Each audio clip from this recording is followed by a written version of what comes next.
everyone. Today I will start the next topic in the chapter of the coagulants and anticoagulants. I already discussed about the various coagulation process, that is also known as the coagulation cascade, and the factors affecting for the blood clotting, various factors which is involved in the coagulation process. We already discussed about the natural coagulants, that is the heparin. We already discussed about the synthetic coagulant, that is the vitamin K3. Now I am going to the second part of this chapter, that is the anticoagulants. So before the starting of the anticoagulants, the main part and the drugs, let's try to understand what is anticoagulants. Anticoagulants কি?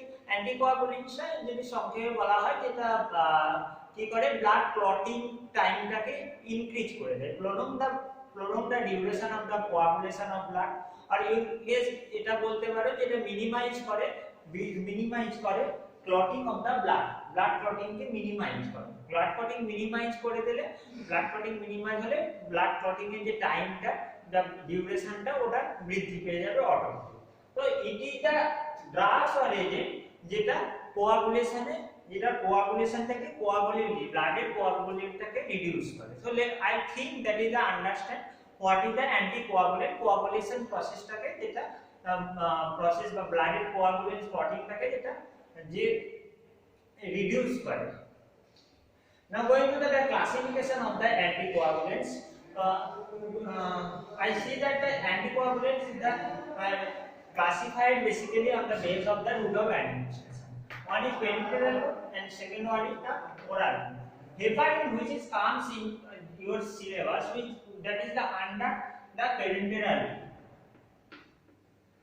In the parenteral route যে সমস্ত drugs বা anticoagulant agent যে সমস্ত present আছে তার নাম heparin.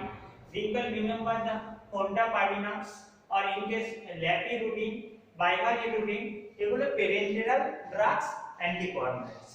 Orale dishydroxycumarin, warfarin sodium যেটা বলা হয়, অ্যাসিনোকিউমারল, রেনিন, এগুলো হচ্ছে oral route administration of the anticoagulants drug. Now তোমাদের সিলেবাস অনুযায়ী যে তিনটে ড্রাগ তোমাদের পড়তে হবে, that is the heparin, dishydroxycoumarin আর ওয়ারফারিন সোডিয়াম। ঠিক আছে, এবার কি না আমরা হেপারিনটা তোমরা দেখতে পাচ্ছ যেটা পেরেন্টাল রুট অফ অ্যাডমিনিস্ট্রেশন, তার মানে এটা ওরালি আমরা ইউজ করতে পারবো না, মেটাবলিজম হয়ে যেতে পারে, অ্যাকশন আসবে না, সেক্ষেত্রে ওরালি আমরা এটা ইউজ করতে পারবো না। আর ওরাল যে ডিসহাইড্রোক্সিকিউমারিন দেখছো এটাকে অলসো নোন অ্যাজ দ্য ডাইকিউমারিন,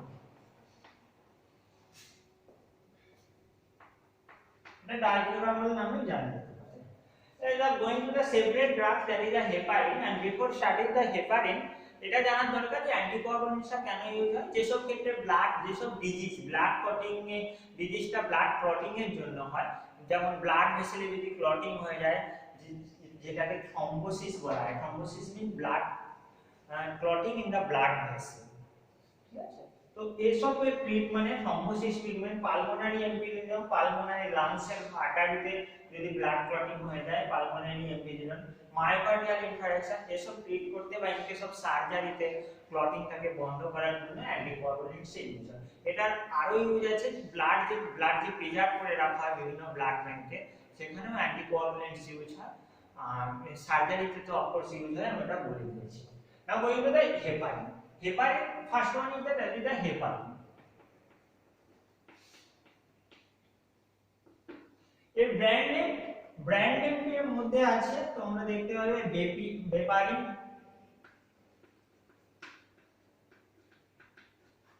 মার্কেটে যেসব ব্র্যান্ড নেমে অ্যাভেলেবল আছে, হেপসাল বা ইনদা অফিসিয়াল নেম, তোমরা official name heparin injection, heparin sodium injection নামে তোমরা যেটা আইপি মনোগ্রাফে আছে তোমরা পেয়ে যেতে পারো। Heparin chemically heparin is the mucopolysaccharides or ki non-uniform mixture of the straight mixture of the mucopolysaccharides which containing 10,000 থেকে 20,000 মলিকুলার ওয়েট যেটা কন্টেইন করে। মিউকোপলিসাইড নন ইউনিফর্ম চেইন কেন বলা হয়েছে? যে হেপারিনটা গঠিত হয় ওটা নরমালি একটা নিউক্লিয়াসের পলি মিন্স মাল্টিপল ভাবে এটা তৈরি হয় না। এটা মিউকোপলিসাইড যে পলিস্যাকারাইডস আছে এটা দুটো চেইন নিয়ে গঠিত হয়, দুটো সালফেটেড চেইন যাদের নাম হচ্ছে ডি গ্লুকোসামিন, যেটা পলিমার অফ দ্য দুটো সালফেটেড চেইন, যেটা D glucosamine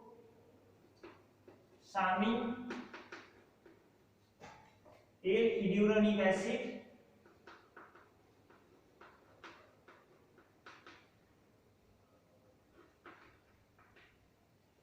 and D-glucosamine D-glucuronic acid.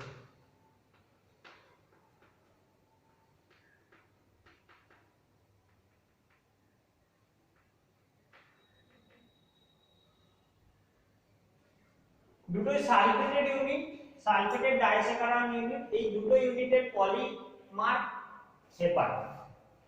So you can say, এটা তোমাদের আন্ডারস্ট্যান্ড জন্য বলতে পারি যে heparin of course non-uniform mixture of the straight chain mucopolysaccharides, molecular distance in the molecular weight 10,000 to 20,000 আর গঠিত হচ্ছে polymer of the two chain sulphated two disaccharide that are known as the D-glucosamine L-iduronate acid and D-glucuronic acid। এটা তোমাদের মনে রাখতে হবে, এটা হেপারিনের composition, ঠিক আছে।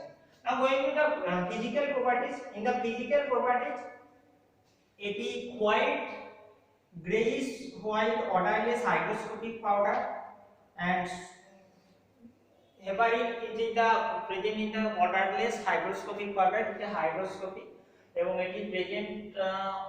এটি তোমার প্রেজেন্ট যেটা আইসোলেটেড করা হয় ইন্টেস্টিনাল মিউকোসা থেকে, অক্সেট বা সিপেল ইন্টেস্টিনাল মিউকোসা থেকে আইসোলেটেড করা হয়। আর ফিজিক্যাল প্রপার্টিজ এর মধ্যে তোমার সলিবিলিটি যদি দেখা হয়, যেটা এটা ওয়াটারে সলিবল, কারণ এটা নরমালি হেপারিন, যে হ্যাঁ হেপারিন নরমালি সোডিয়ামের সাথে সল্ট ফর্মে থাকে, দ্যাটস ওয়াই এটার নাম হচ্ছে heparin sodium. Salt form already ওয়াটারে সলিবল হবে, অর্গানিক সলভেন্ট লাইক ক্লোরোফর্ম ইথারে এটি ইনসলিবল হবে। এর uses as the all over যে অ্যান্টিকোয়াগুলেন্টস এর uses thrombosis, pulmonary embolism, myocardial infarction, এটা treatment of the of course in the treatment of that thrombosis or in case of সার্জারির ক্ষেত্রে heparin use হয়, ঠিক আছে। আর স্টেবিলিটি এন্ড স্টোরেজ, যেহেতু আমরা ফিজিক্যাল প্রপার্টিজে পড়েছি, এটা একটা হাইড্রোস্কোপিক, সো হাইড্রোস্কোপিক এর জন্য এটা আমাদেরকে এয়ার টাইট কন্টেনারে এবং ড্রাই প্লেসে রাখতে হবে। ড্রাই প্লেসের কারণ এটা মাইক্রোব্যাকটেরিয়া দ্বারা এফেক্ট হয়, সেজন্য এটা ওয়েট নয়, মানে ড্রাই প্লেসে তোমাদের রাখতে হবে।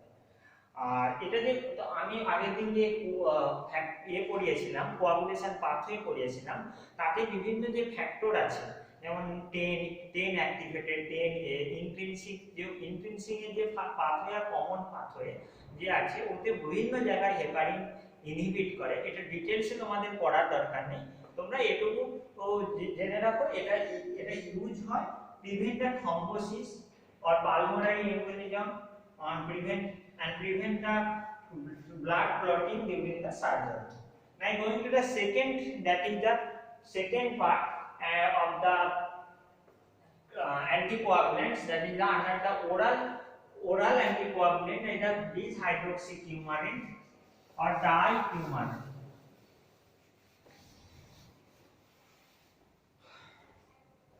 So bis-hydroxycoumarin or dicoumarin আর ওয়ারফারিন, সোডিয়াম অ্যাসিনোকিউমারাল, এই তিনটে যে ড্রাগ, এটা কেমিক্যালি কিউমারিন রিলেটেড। সো এটা তোমাদের মনে রাখতে হবে ভালোভাবে, এজ শর্ট কোশ্চেন, যে bis-hydroxycoumarin আর ওয়ারফারিন সোডিয়াম এর যে নিউক্লিয়াসটা প্রেজেন্ট থাকে সেটা হচ্ছে কিউমারিন। আর কিউমারিনের structure, coumarin contain the benzene and pyrite ring, that is the benzene and that is the pyrite ring, and in the pyrite ring it contains a double bond O in the 1-2 position, that is the ring of the coumarin, and ring of the coumarin, and dihydroxycoumarin means in the 3 number position এটা methyl group থাকবে এবং দুটো same that is the hydroxy 4 number position hydroxy group. এই স্ট্রাকচারটা দুটো যদি die this means দুটো die দুটো যদি হয়ে যায় সেক্ষেত্রে তোমরা যদি রিপিট করো স্ট্রাকচারটা that is the CH then one hydrogen is replaced, that is the OH, that is the pyran double bond O, and that is the benzene. So that is the structure of the dihydroxycoumarin or dicoumarin. That is the methylene group. So you can say that is that 1 2 3 dot methylene, the nomenclature 3 dot methylene,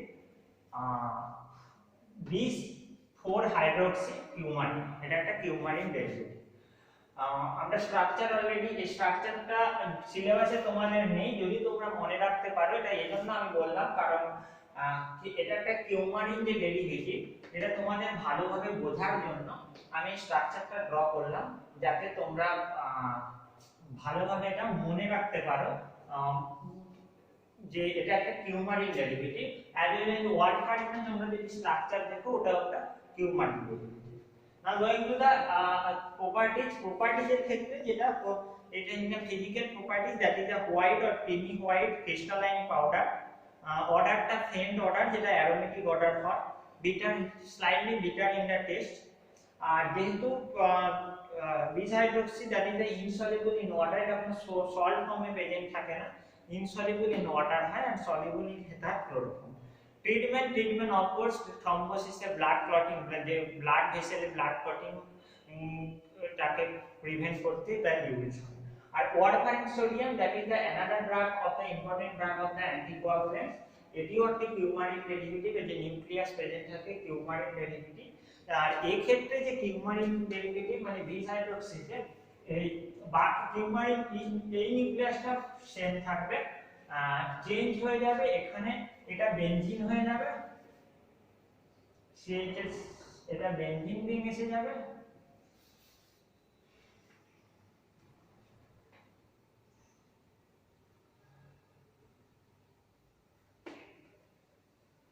এটা benzene ring এসে যাবে।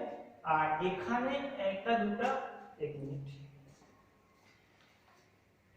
আর এখানে আসবে তোমার acetone CH C double bond or CH2 C double bond or CH3, that is the structure of the warfarin sodium। এবং যেহেতু hydroxyl group present থাকে এটা একটা সোডিয়াম গ্রুপ অ্যাসিডেশন একটা সোডিয়াম সল্ট প্রেজেন্ট করে এবং সলিবিলিটি এটা ওয়াটারে সলিবল হয়, অর্গানিক সলভেন্টে ইনসলিবল হয়। এর ফিজিক্যাল প্রপার্টিজ এটি bitter in taste like and white crystalline powder, আর এটা অলসো হাইড্রোস্কোপিক, সেজন্য স্টোরেজটা এয়ার টাইট কন্টেনারে রাখতে হবে। আর that is all about the anticoagulants and coagulants আমরা অলরেডি পড়ে নিয়েছি। আমরা অলরেডি কোয়াগুলেন্টসে পড়েছি থ্রম্বিন, কোয়াগুলেন্টসে পড়েছি ভিটামিন ক্লেথিং মিনাডায়ন, যেগুলো প্রসেসটাকে যে কোয়াগুলেশন প্রসেসটাকে প্রমোট করে। আর ইনকে the anticoagulant that's the opposite, ঠিক আছে, অপোজিট মানে এটা প্রলং করে the time time of the clotting time, ঠিক আছে। এবার আরেকটা ইম্পর্টেন্ট জিনিস তোমাদেরকে যেটা বলতে হবে, এই যে dihydroxycoumarin যেটা is known as the dicoumarin, এটা antagonist of the vitamin K. আর ভিটামিন কেটা কি সে কাজে লাগে কোয়াগুলেশন প্রসেসে, ওটাই ডিপেন্ড করে প্রোথ্রম্বিনের কনসেন্ট্রেশন, মানে ভিটামিন কে সিনথেসাইজ করে প্রোথ্রম্বিনের concentration in the blood circulation, so that the coagulation process may increases, that is the depend upon the prothrombin. So that is the dicoumarin, that is the vitamin K antagonist, I mean it is a inhibitor. So that is also important that what is the antagonist of the vitamin K, that is the dicoumarin, are already and their nucleus is the coumarin। Warfarin sodium এটা rapid action হয়, ঠিক আছে, সেজন্য এটা normally যে বেশি ক্ষেত্রে use হয়। আর এটা ওরাল ইউজ হয়, আর पेरेंटल यूज है हेपारिन যেটা সিস্টেমিক সার্কুলেশনে या इंट्रावेनस इन्फ्यूजन या इंट्रावेनस इंजेक्शन এর থ্রু ইউজ হয়। That's all about it. তোমাদেরকে যেসব স্ট্রাকচারের আমি স্ট্রাকচার যেগুলো বলেছি ওগুলো স্ট্রাকচার মনে রাখতে হবে নমেনক্লেচারের সাথে, আর বাকি সমস্ত ড্রাগের ফিজিক্যাল প্রপার্টিজ কেমিক্যাল প্রপার্টিজ যে সমস্ত ডিসকাশন করেছি তোমাদের মনে রাখতে হবে। তোমাদেরকে ব্র্যান্ড নেম আমি কিছু কিছু ড্রাগের ব্র্যান্ড নেমটা বলতে পারিনি, বলার হয়ে ওঠেনি, অন্যান্য অনেক ক্ষেত্রে ছাড়া হয়ে গেছে, কিন্তু ব্র্যান্ড নেমটা তোমরা প্রত্যেকটার আগে আমি দুটো কি তিনটা ব্র্যান্ড নেম তোমরা বই থেকে কালেক্ট করে নিও। আমি note study material already provide করে দিয়েছি। তোমাদের ইউজ মনে রাখতে হবে যে ক্যাটাগরি সে ক্যাটাগরিতে ইউজ হবে, তার সাথে ইন কেস অফ যদি আলাদা স্পেসিফিক ইউজ থাকে সেটাও মনে রাখতে হবে। ইন কেস অফ কোই স্পেসিফিক আর সিগনিফিকেন্ট সাইড ইফেক্ট থাকে আমি অলরেডি ডিসকাস করে দিচ্ছি, সেটা তোমাদের মনে রাখতে হবে। আর কোশ্চেনের ব্যাপারে যে এটার উপর নরমালি আমি শর্ট কোশ্চেন কি কি আসতে পারে ডিসকাশন করে দিয়েছি। লং কোশ্চেনে নরমালি শর্ট নোটস আছে, short notes of the anticoagulant derivative, যেটা তোমাদের তিনটে ডেরিভেটিভ আছে হেপারিন, ডিসাইডোসি, অরফারিন, এটা সম্বন্ধে লিখতে হবে in the long question portion. That's all about your the chapter coagulants and anticoagulants. And if any doubt you can discuss in the discussion class or contact me personally. And in the next classes we will start the another chapter. Thank you everyone. Thank you all.